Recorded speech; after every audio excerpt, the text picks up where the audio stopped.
Educar com a ciência, seguindo o coração. Montessori é o primeiro e único podcast jornalístico em Portugal sobre Montessori. Eu sou a Mara Alves e vou contar-lhe tudo, mas tudo sobre Montessori.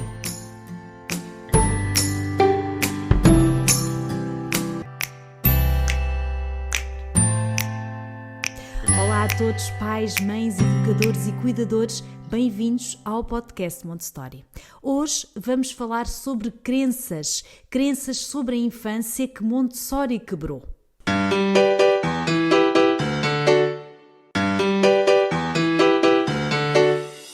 Luísa Rabelo, educadora Montessori, certificada em Criação e Comunicação Consciente, mãe de 2 filhos e com forte presença nas redes sociais, dá formação e consultorias em Montessori para famílias. E eu confesso aqui que a Luísa foi uma das primeiras contas que eu comecei a seguir no Facebook. Lembro-me perfeitamente de ver este nome e acho que já a tinha tentado convidar para este podcast. Mas pronto, estamos aqui hoje, é o que importa. Olá Luísa, bem-vinda! Olá, muito obrigada, é um prazer estar aqui. E me desculpa se já me chamou e eu não vi, porque eu teria aceitado, sim. Não tenho que pedir desculpa. É um prazer falar sobre Montessori. Claro que sim. Luísa, a primeira pergunta é mesmo esta. Como é que Montessori entrou na sua vida? Em 2016, eu engravidei do meu primeiro filho. E eu era uma mãe que achava que as mães eram tudo frescas, digamos assim, que eu ia tirar de letra, que eu não entendia como é que elas não davam conta daquelas crianças. E aí Deus disse, essa menina tem coisa para aprender. Me trouxe um menino, o Nicolas, que chorava intensamente, desesperadamente, a ponto de uma vizinha, uma senhora bater aqui e perguntar, posso te ajudar? Esse menino tem alguma coisa? Por que ele chora tanto? E aí eu vi que se eu não fizesse alguma coisa, eu não ia dar conta do recado, né? Eu mordia a minha língua, como a gente brinca. Os filhos sempre nos ensinam isso, não é? Porque tudo aquilo que nós dizemos enquanto não somos mães, não é?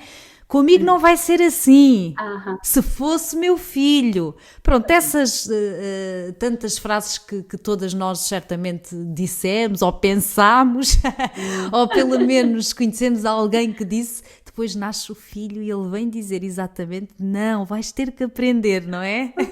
Exatamente, foi exatamente isso. E aí eu comecei a buscar informação. Uma vez uma amiga até me disse, mas tu já leu algum livro sobre infância, sobre criança? Eu disse, mas se lê sobre criança, não é? E aí eu comecei a ir atrás disso. Eu senti essa necessidade e tive a sorte de encontrar um workshop sobre Montessori. E aquilo que foi sendo falado naquele workshop fez tanto sentido para mim, tanto sentido que eu disse, eu preciso entender o que é isso. Aí eu comprei aquele curso na época, estudei o curso, assim, o Nicolas ia dormir, eu botava meu fonezinho de ouvido do ladinho dele ali e ficava ouvindo a aula e eu dizia, meu Deus, como é que eu não sabia disso antes? Como é que todas as pessoas do mundo não sabem isso? É sempre essa reação. É interessante perceber que de tantos entrevistados que já aqui tive, quase todos dizem isto. Como é que o mundo não sabe da existência desta pedagogia, não é? Exato. Né? E já tem 100 anos aí, né? Verdade. Montessori teria 150 anos. Ela era muito à frente do tempo dela e ainda é à frente do nosso, né? Continua, eu costumo dizer continuar atual, mais atual do que nunca, aliás. Exato. E continuamos a não ouvir, quando eu digo continuamos, a sociedade em geral, o Sim. que Maria Montessori disse, o que ela descobriu. Porque quando falamos em Montessori, falamos em ciência. É importante também dizer isto 1000 vezes, porque de facto não é só uma teoria, não é?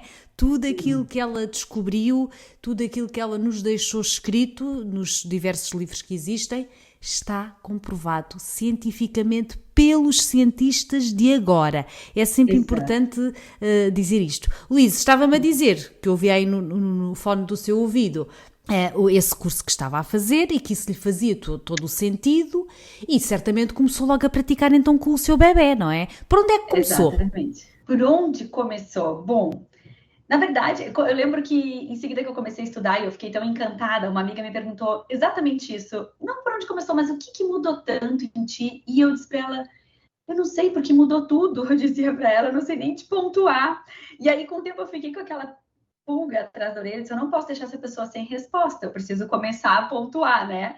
E aí foram tantas crenças que quebraram em mim, e muita gente conhece Montessori pelo quartinho Montessori, a caminha Montessori, e sim, comecei nesse movimento Acho de quase preparar todas, o ambiente. Luís, acho que quase todos começamos por o quarto, por a cama, Pelo mas ambiente. é muito mais, não é? É muito mais. Muito mais. Foi o primeiro passo, mas eu vi que eu não, como sempre eu digo, né, não adianta um ambiente preparado se o adulto não tiver preparado, né? Então, além de preparar o ambiente, claro, eu comecei a me mudar, né? A mudar o adulto, principal adulto responsável pela criança, que era eu, né? Porque eu ficava mais tempo com o meu filho. E uma das crenças, assim, que eu acho a mais importante, que mais me mudou, talvez, foi entender que a criança é justamente o reflexo desse ambiente físico e desse ambiente emocional, que seriam os adultos ao redor dessa criança. Claro. Né? E isso me chama muita atenção ainda hoje, que eu vejo as pessoas dizendo, meu filho é isso, porque ele faz isso, porque isso, né? Então, esse para mim, acho que pode ser o primeiro passo, assim, né? Que a gente tem que parar de olhar a criança como problema e olhar o que tem ao redor da criança, né? Quando eu vejo uma mãe dizendo, ele me tira do sério. Não, peraí. O que você fez que fez com que a criança agisse dessa forma, e aí então você saiu do sério. Ou o que é que há lá atrás na sua vida, não é? Que faz com que aquela atitude te tire do sério, não é? Claro, aí tem coisas nossas, internas, né? As nossas crenças, que uma criança bem educada não pode fazer aquilo, enfim. Mas aí é incrível que quando a gente começa a mudar a nossa forma de agir e de falar com a criança, a gente vê a criança mudando. Sim, só que a gente precisa confiar nisso. Exatamente, e às vezes quando as pessoas perguntam, não é? E certamente a Luísa já lhe perguntaram isto. Que pedagogia é essa? O que é que tu segues? O que é isso? E a criança, certamente os seus filhos, são então o melhor exemplo para se ver o que é isto, não é? Porque certamente têm comportamentos, que a pedagogia Montessori promove e permite para que seja assim, desde que trabalhar todos estes elementos, ambiente adulto preparado e tudo aquilo que já temos aqui falado no podcast, não é uma magia, é importante dizer isso. A criança de repente não se comporta bem, digamos assim. Isto é um trabalho que vem de trás. Mas para não nos perdermos aqui na conversa, porque o nosso tema obviamente que são as crenças, e já lá vamos, mas eu gostava de compreender. Já percebemos que a mentalidade aqui é o mais importante mudar. Eu já percebi que a Luísa, dentro de si, houve logo uma mudança, não é? E a família? E o marido? Tentou envolver as pessoas próximas nesta pedagogia? Eu pergunto isto porque às vezes isso pode ser uma barreira para a mudança. E como falou aí em mentalidade, eu gostava de entender se as pessoas próximas da sua família entenderam essa mudança ou se torciam assim um bocadinho o nariz. Muito interessante essa pergunta, porque inclusive eu recebo muito essa pergunta das mães que começam a me acompanhar. Como é que eu faço? Meu marido diz que é bobagem, né? Minha família não me ajuda, minha rede de apoio não faz assim. E o que eu sempre digo, né? Quando a gente educa uma criança, tem aquele ditado clássico, para educar uma criança é necessário uma aldeia inteira, né? Então, ninguém educa sozinho, tem muitas pessoas. A gente precisa se unir a essas pessoas, né? A gente precisa ser uma equipe. O que eu vejo, aí tem muito da comunicação não violenta também, que eu estudo, e que eu digo que a comunicação não violenta também é um pouquinho de Montessori, porque Montessori é uma comunicação não violenta, né? Tal como, peço desculpa, a disciplina positiva. São outras ciências que casam muito bem com Montessori. E não se esqueça do que vai dizer, porque tenho que dizer isto. Às vezes dá a ideia que estas pedagogias são muito fechadas. Eu não entendo assim. Eu entendo que o Montessori é bastante tolerante com outras áreas e abraça outras áreas que vêm enriquecer a temática montessoriana. E por isso é que às vezes eu falo aqui, já falei em disciplina positiva, tenho uma convidada que irei gravar de comunicação não violenta, porque tem tudo a ver. Era só um parênteses. Força! Não, imagina, vamos lá. Inclusive eu brinco que a comunicação não violenta me ajuda muito na minha comunicação com o meu marido, enquanto Montessori me ajuda na minha comunicação com as crianças, mas está tudo interligado e um só agrega o outro, né? A disciplina positiva também já me agregou muito. Eu entendo que todos que cuidam dos nossos filhos são da nossa equipe, digamos assim, né? E a gente tem que unir essas pessoas, falar com essas pessoas com o mesmo respeito que a gente está aprendendo a falar com a nossa criança. E assim, eu sempre digo, traz para o marido, para a família, como algo uma descoberta que você está fazendo e que é muito legal, olha isso. E aí, quando tu faz algo com a criança e dá certo, conta. Não como assim, eu sei, eu sou a dona da verdade, agora eu que sei tudo. Porque todo mundo tem algo para nos ensinar. Mas como algo que eu acabei de descobrir, olha que legal, eu agi com ele assim ontem, ele respondeu dessa forma, vamos tentar fazer assim. Foi assim que eu fui conduzindo com o meu marido. Tudo que eu ia descobrindo, eu ia contando para ele. Quando tinha um vídeo muito legal que eu assistia, eu dizia, vamos assistir esse vídeo hoje à noite, depois que o Nicolas dormir? E aí a gente botava o vídeo, assistia, discutia sobre aquilo. E ele foi se interessando também, porque eu fui trazendo aquilo com tanto brilho nos olhos, porque realmente para mim foi uma descoberta linda, assim, foi brilho nos olhos mesmo, que ele foi gostando também, foi se interessando também. Então teve um momento ali bem quando o Nicolas era pequeno, antes de eu começar minha formação profissional, eu acho que aí o Nicolas já tinha uns 2 aninhos, que a gente foi estudando juntos, né? Nosso objetivo em comum era proporcionar para o nosso filho uma educação diferente do que a gente teve. Não estou aqui julgando os nossos pais, eles fizeram o melhor que eles puderam. Então, a gente juntou as nossas vontades para educar uma criança mais emocionalmente saudável, digamos assim, né? E aí eu fui juntando ele a mim. E os outros familiares, também, às vezes eu ia contando alguma coisa, comentando alguma coisa, mas o que eu acho mais importante para os demais familiares é mostrar o resultado, né? É isso. A criança falará por isto tudo, não é? Não vale a pena estarmos aqui a dizer que é assim, que é assado, porque a criança é que vai dizer, não é? O resultado, vai mostrar o resultado. Exato. Aí quando eles foram vendo o resultado do Nicolas, como ele agia quando eu agia de determinada forma, eu vi que a família também foi mudando a forma de agir com o Nicolas. Isso é fantástico. Esta paixão por Montessori, digamos assim, conduziu-a aqui também por um caminho profissional, não é? A Luísa, se bem sei, começou a estudar, não é? Começou a pesquisar e a querer saber mais e hoje trabalha com isto. É verdade ou não? Sim, verdade. Eu, lá por 2018, então, quando o Nicolas tinha 2 anos, eu fui fazer formação no SEND de Florianópolis com o Sérgio Portela, que já veio aqui conversar contigo. Sim, foi o meu primeiro convidado. Ah, que legal, ele é incrível. Falou sobre... eu paro tudo. Ele é maravilhoso. Ele falou na altura sobre a biografia de Maria Montessori, já quis gravar com ele outra vez, mas ele é mesmo muito ocupado. Mas de facto é uma pessoa que sabe muito de Montessori, é fantástico, sim. Ele te dá uma aula em qualquer conversa que tu tem com ele é incrível. E eu fui fazer formação lá com ele, sim. E eu lembro que no primeiro módulo que eu fiz, no dia de se despedir, no encerramento, eu desatei a chorar. Eu nunca me esqueço, assim. Porque é de facto emocionante, mas é emocionante. Eu senti isso em algumas aulas que também tive das formações que fiz com a AMI. É emocionante ouvir aquelas pessoas que sabem tanto e que vivem isto genuinamente. É emocionante porque a maioria das pessoas não está para aqui virada, não está tão preocupada assim com o desenvolvimento e a educação das crianças. E é por isso que acho que a mim emociona-me por isso. Depois eu fiquei pensando por que eu chorei tanto, né? E é justamente isso, assim, eu nunca tinha vivido um ambiente com tanto amor genuíno pela criança, né? Com tanta vontade efetivamente de fazer o melhor por aquela criança, né? E com conhecimento, claro, às vezes a gente quer, mas a gente não sabe. Então eu nunca tinha vivido, eu acho, tanto respeito pelas crianças como eu vivi lá. E aí eu acho que eu senti ao mesmo tempo uma tristeza por mim, pela criança que eu fui, que não recebeu aquilo, não é? E ao mesmo tempo com uma alegria de estar acessando isso e poder dar agora pro meu filho. Né? Exato. Eu tinha um, agora tenho 2. Claro.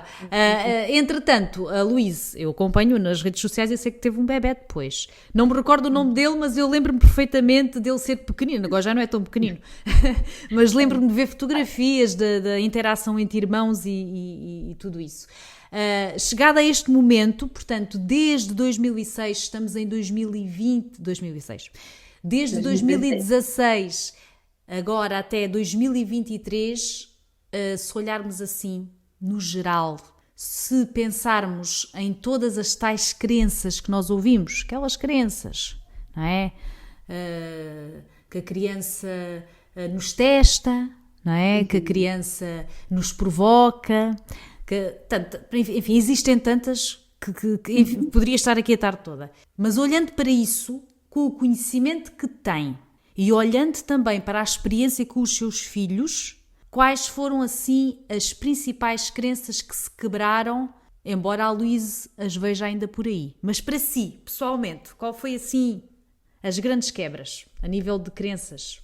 Vamos lá, então a primeira crença, eu acho que é a que foi que eu comentei antes, né? Que a gente acha que a criança é a culpada, a criança é o problema. E com Montessori eu entendi que não, o adulto é o problema, as crianças são perfeitas, é a gente que estraga elas, sinto muito contar essa verdade. Por isso que a gente precisa estudar para não estragar, digamos assim, as nossas crianças, né? Eu acho isso algo que me transformou demais. Está a gostar deste tema? Saiba mais em montessori.pt. Uma outra coisa também que, não sei se seria uma crença, mas que eu acho importante a gente falar, né? Que tudo que acontece na infância deixa marcas para a vida toda. Então, aquela coisa de que, é mimimi fazer isso com a criança, é mimimi educar com respeito. Logo passa.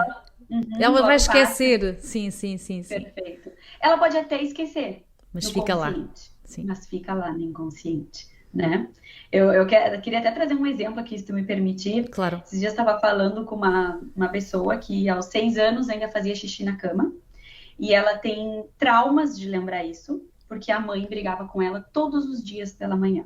Ainda botava o lençol para secar na janela e as vizinhas, as amigas, viam aquilo, sabiam que ela tinha feito xixi na cama e ela morria de vergonha. Ela chegava a sonhar que tinha levantado, que tinha ido no banheiro, e aí ela acordava e era sonho, ela tinha feito xixi na cama.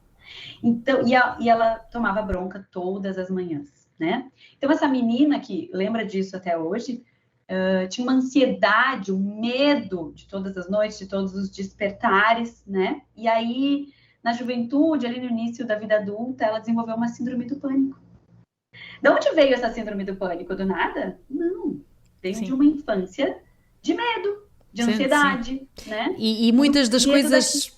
E muitas das coisas que nós, em adultos, todos temos coisas, quase sempre têm explicação lá atrás.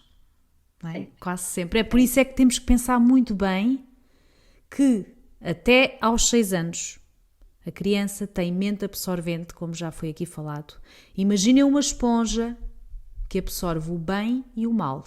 Uma criança até aos 6 anos, principalmente até aos 3, é inconsciente. Portanto, não tem qualquer noção do que é verdade, do que é mentira. Eu sei que isto dá uma grande responsabilidade e vocês estão a pensar, Mar, ainda mais essa. Já temos tanta responsabilidade como pais, mas é verdade. É que é mesmo isto. É a prova do que a Luísa está aqui a dizer. Acredito que seja já uma adulta essa história, não é?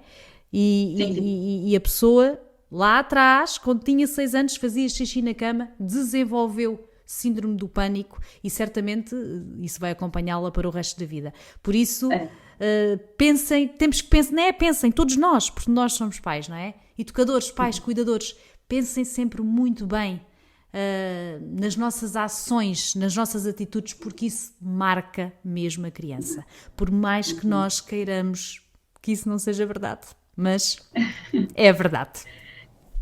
Esses dias até eu comentei alguma coisa e uma pessoa me disse, mais uma culpa materna, como tu comentou, né? Eu digo, não, a gente precisa mudar a nossa mentalidade, porque até isso da gente achar que a culpa é toda nossa sempre, vem da nossa infância, onde os nossos erros não eram tolerados e a gente sentia culpa muitas vezes, né? Isso também vem da nossa infância, da forma como a gente foi educado. Sem dúvida. E eu acredito que a gente tem que olhar agora como uma possibilidade, um poder, uma responsabilidade, não uma culpa, que nos traz poder de fazer diferente. A gente está numa geração que está quebrando ciclos, que está quebrando crenças, e a gente está passando um trabalho por causa disso. Mas se a gente fizer um bom trabalho, os nossos filhos não vão precisar quebrar mais tantos ciclos e tantas crenças, não é? E aí eles vão poder seguir em frente de uma forma, com uma base mais forte, mais encorajadora do que a gente teve. E isso é lindo, isso nos dá poder, isso nos dá uma grande responsabilidade, mas a gente tem que olhar isso como algo bom, não como algo ruim. Sim, porque é um fardo digamos que se vai tirar das costas das futuras mães das próximas gerações, não é? Digamos assim. Se pensarmos que o princípio disto tudo, seja Montessori, seja disciplina positiva, seja aquilo que vocês se identifiquem, o mais importante é ter consciência. Não é? Porque é na consciência dos nossos atos é que depois começa tudo. Porque um adulto que bate numa criança e que grita a uma criança e que está tudo bem, isso é que é o grave. Porque claro que todos nós cometemos erros, todos nós certamente já gritámos com os nossos filhos, mas depois temos aquele sentimento de culpa, ai, não devia ter feito isto e sofremos. É isso, aqui é o começo, não é? Mas depois há um grande trabalho, não é? Para fazer. Temos que estudar, temos que ler. E outra coisa que é importante, Luís, não sei se também sentiste isto, que é as gerações passadas batiam muito nesta tecla do instinto materno, não é? Como se o instinto fosse tudo, mas não é.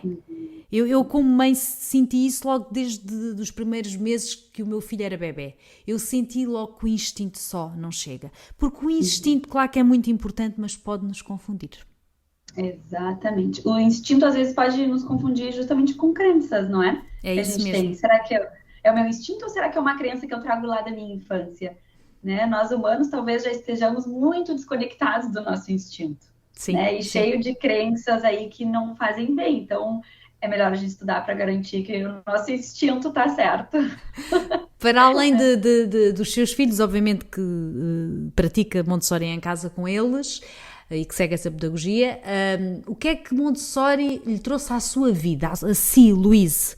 Acredito que é outra pessoa, não é? Porque Montessori entra assim na nossa vida, eu digo isto sempre, peço desculpa, mas é o que eu sinto, isto é o verdadeiro curso, a verdadeira transformação pessoal, não é? Quando se fala em autoconhecimento, façam um curso de Montessori e acreditem que vão ter um grande autoconhecimento.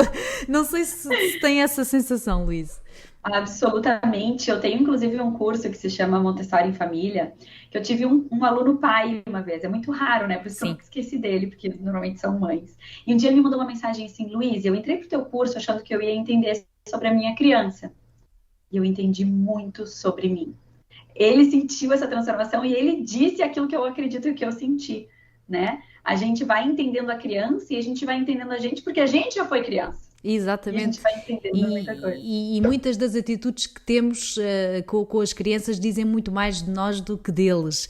E isso é que é importante aqui desmontar. Aliás, um dos episódios que está no Montessori, aliás, não, estão lá vários sobre o adulto preparado, mas um dos últimos, com a psicóloga Mona Ramos, também brasileira, ela fala sobre os caminhos do adulto preparado. E a verdade é que nós estamos aqui a falar, mas nós não estamos preparadas, nós não somos adultas preparadas, não fiquem já a pensar que somos perfeitas, não é? Estamos no caminho, não é, Luís? Estamos no caminho. 1% melhor a cada dia, né? Estudando todos os dias, como tu falou agora há pouco. Sim, às vezes eu me atrapalho, eu grito com meus filhos, e aí nesse dia que isso acontece, eu deito a cabeça no travesseiro e penso, bom, preciso estudar mais alguma coisa, melhorar alguma coisa, achar onde é que foi aí que eu me atrapalhei, né? E aí eu repasso aquela situação, eu vejo como que eu podia ter agido melhor, eu peço desculpas para os meus filhos, né? Eu mostro minha vulnerabilidade, também erro, também sou humana, tá tudo certo, também sinto, fico triste, fico com raiva, fico com tudo. E aí a gente repara ali, né? O que deu errado, repara os erros e segue em frente, levando esse erro como um aprendizado, né? Isso também é um aprendizado que Montessori me trouxe, Sim. Que os erros devem ser vistos como oportunidades de aprendizado. A gente vem de uma educação que a criança erra, ela é punida. Né? Em Montessori não existe punição, porque a criança está aprendendo a viver, é óbvio que ela vai errar. Se a criança continua errando, eu preciso mostrar para ela como ela tem que fazer e não corrigi-la. Né? A gente tem muito essa cultura de corrigir a criança. A criança não precisa ser corrigida. Ela está a aprender, não é? É impressionante se pensarmos nisto. A criança acabou de chegar ao mundo.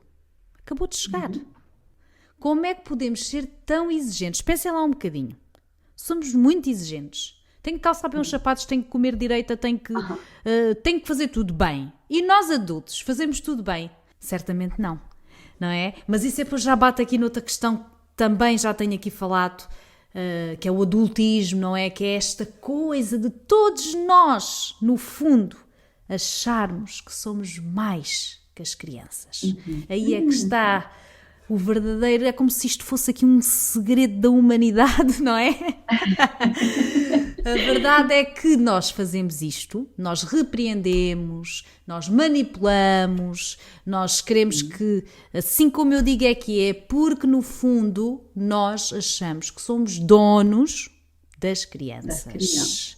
E que sabemos mais, e que somos mais tudo. Isto assim é o que está aqui por detrás destas atitudes, digamos assim, que todos nós temos. Porque isto é difícil, não é? Isto é difícil tirar de nós, porque a sociedade toda pratica isto. Isso é uma crença tão comum que eu escuto muito as mães me trazerem, assim, um problema da família e da criança, no caso, né? E eu perguntar, mas tu conversou com ela?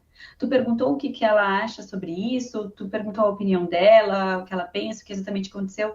Não, assim não. Eu escuto muito Sim, isso. acredito. Não há o diálogo, não há uma conversa, não se escuta a criança, né? Porque Aquela eu é que coisa de sei, criança, não é? Porque eu é que sei. eu sei, claro, a criança não tem vez, a criança não tem voz, que veio lá das gerações anteriores. A gente já entende que não é assim, mas muitas vezes a gente não consegue agir ainda assim, né? Porque ainda é muito novo para nós. E eu queria só trazer um exemplo do que tu comentou aqui antes. Uma vez o meu filho mais velho, eu nem tinha o pequeno ainda, estava tomando um suco e ele virou o copo. E eu, poxa vida, né? Tive aquela reação. Eu virei de costas para reclamar dele, dei um tapa no chimarrão. Não sei se sabe o que é chimarrão, é uma bebida assim de... É tipo um chá com uma bomba, tá? Que a gente toma muito aqui no sul do Brasil. Virei e derrubei o chimarrão no chão, sujei mais que ele. Mas foi assim um ensinamento na hora, sabe? Eu reclamei, xinguei até, eu acho, não me lembro detalhes, que o menino tinha virado, um menino que acabou de chegar nesse mundo, que está desenvolvendo sua coordenação motora, né? E eu adulta, virei pro lado e fiz uma sujeira maior que ele. Mas é quase, é um grande ensinamento e é quase sempre assim. Por isso é que é importante que reflitam sobre isto tudo, porque isto na prática, esta mudança não se consegue, amanhã vou fazer diferente e já está. Porque nós temos uma educação diferente. Vivemos numa sociedade completamente contrária a isto tudo o que se está a dizer, em que a criança não é tida, nem perdida, nem achada. Basta olhar para as nossas escolas. Portanto, tudo aquilo que se faz não é pensar sequer na criança. Portanto, mas vale a pena pensar nisto. Começar por pequenas coisas. Escutar a criança, escutar a sério. Não é estar a mexer no telemóvel. É olhar para os olhos dela, baixar-se, essa já está mais popular, o baixar-se para falar com a criança, mas ouvir o que realmente a criança tem a dizer, isso já é um grande sinal de respeito. Obrigado por ouvir este podcast. Clique em seguir para ouvir os próximos episódios. Luísa, estas famílias que chegam até si, qual é que é assim o principal motivo? Porque é que a procuram? Eu diria que talvez sejam dois que são muito correlacionados, né? Que é a obediência. Normalmente, claro. O que mais chega é minha criança não me obedece, eu não sei mais o que fazer. E as birras, assim, as crises emocionais, né? Que como a gente não tem educação emocional, a gente não sabe lidar com as emoções das crianças. Eu acho que são os dois principais que aparecem aqui, né? E é bem complexo, porque até tu mostrar para uma família que tu não tem que desejar uma criança obediente, sim. É difícil, né? É porque cá está, mais uma vez, é uma questão de mentalidade. Mais uma crença muito grande. Vincada, essa então acho que é uma das mais vincadas, não acha, Luís? Pode ser. Eu acho que Sabe que ontem aconteceu uma situação na escola do meu filho, tu falou em escola, deixa eu aproveitar o gancho. Claro. Como a gente não escuta, enfim, né? Como a gente quer obediência. O meu filho não levou um caderno que tinha que ser levado ontem lá, e eles fizeram um desenho na capa do caderno. E aí ele chegou em casa e disse, mãe, não levei o caderno, puxa, não sabia que era hoje, desculpa, aquela coisa toda. Mas tudo bem, filho, tu fez o desenho? Amanhã, o que a gente pode fazer? Aí ele disse, eu posso colar. A professora disse que eu preciso refazer o desenho quando eu trouxer meu caderno. Mas eu não quero refazer, mãe, eu posso colar, eu já fiz. Ótima ideia, filho. Eu ouvi ele, né? Eu deixei ele falar qual era a ideia dele. Tá bom, e se não tiver esse momento na sala, porque agora ele estuda numa escola tradicional, né? Ele foi para o primeiro ano numa escola tradicional. Então a gente está se adaptando agora a voltar nessa educação. Ele estava numa escola Montessori até ano passado. Sim, eu disse, bom, mas se não tiver esse momento na sala, tu traz que a gente cola em casa. Tá, eu achei que aquele assunto estava resolvido. Quando chegou o caderno, isso foi anteontem, né? Quando chegou o caderno ontem, ele tinha um desenho novo na capa do caderno. E eu perguntei, filho, tu não ia colar? E a professora disse que não podia, que ia ficar mais bonito se eu desenhasse. Ai, aquilo me cortou o coração. E é um excelente exemplo de não se ouvir a criança. Ela nem deve ter perguntado a opinião dele, e ela usou a opinião dela, não, é mais bonito assim, e pronto, e você vai fazer assim. Por quê? Eu já tinha até imaginado a colagem, ele recortando. Sim, qual é que é a diferença? Mas a questão é que é aquilo que ela quer. Exato. Ela quer que todos os alunos façam a mesma coisa, que sejam iguais, que saiam de lá formados iguaizinhos. E a gente não olha para a individualidade de cada criança. E daqui a pouco ele ia fazer uma capa diferente, especial, só dele, super característica. E não, ele teve que fazer uma capa igualzinha de todos os alunos. É um excelente exemplo porque isto acontece em vários parâmetros, não é? Das escolas por aí. Luísa, ele, só para completar, se ele batesse o pé e dissesse não vou fazer, quero colar, ele ia ser considerado uma criança não obediente. Gente, ele castigado. Ia ser um problema na sala de aula. Castigado. Sem dúvida. Então a gente acaba se adequando.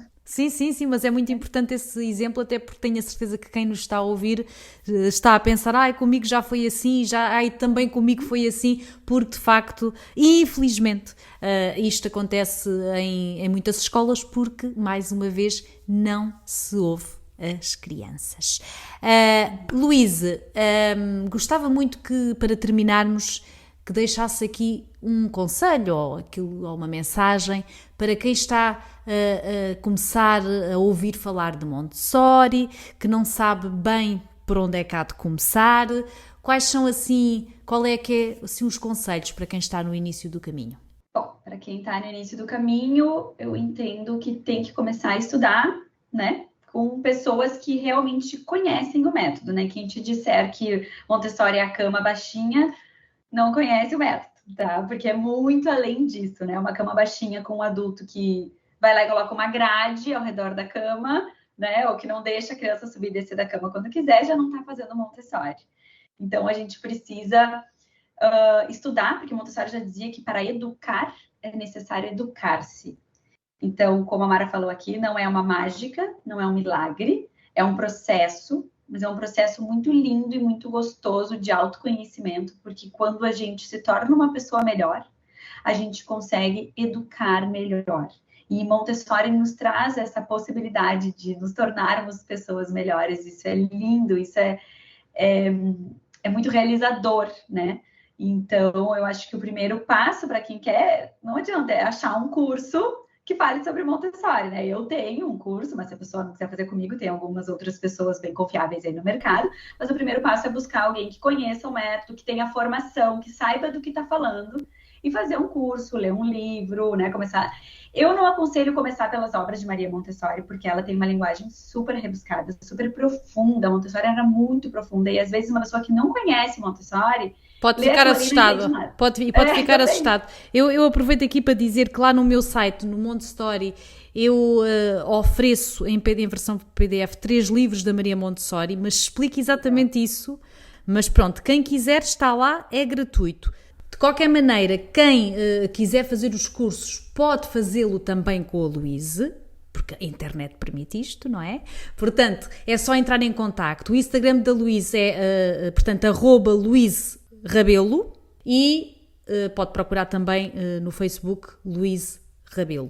De qualquer maneira, este episódio que está publicado no montessori.pt tem lá o link direto para a conta de Instagram da Luísa, portanto, e é só procurarem também. Qualquer coisa podem me enviar mensagem se quiserem entrar em contacto com a Luísa. Luísa, foi um gosto tê-la aqui no Montessori e até qualquer dia, assim espero. E ficamos por aqui. Tá bom, muito obrigada pelo convite, foi um prazer. E até qualquer dia mesmo, porque sobre Montessori eu sempre quero falar. Até qualquer dia. Eu estou.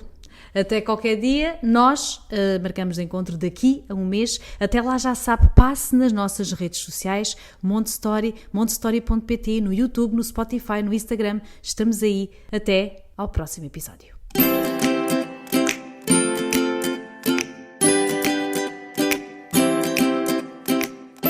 Educar com a ciência, seguindo o coração. Montessori é o primeiro e único podcast jornalístico em Portugal sobre Montessori. Eu sou a Mara Alves e vou contar-lhe tudo, mas tudo sobre Montessori.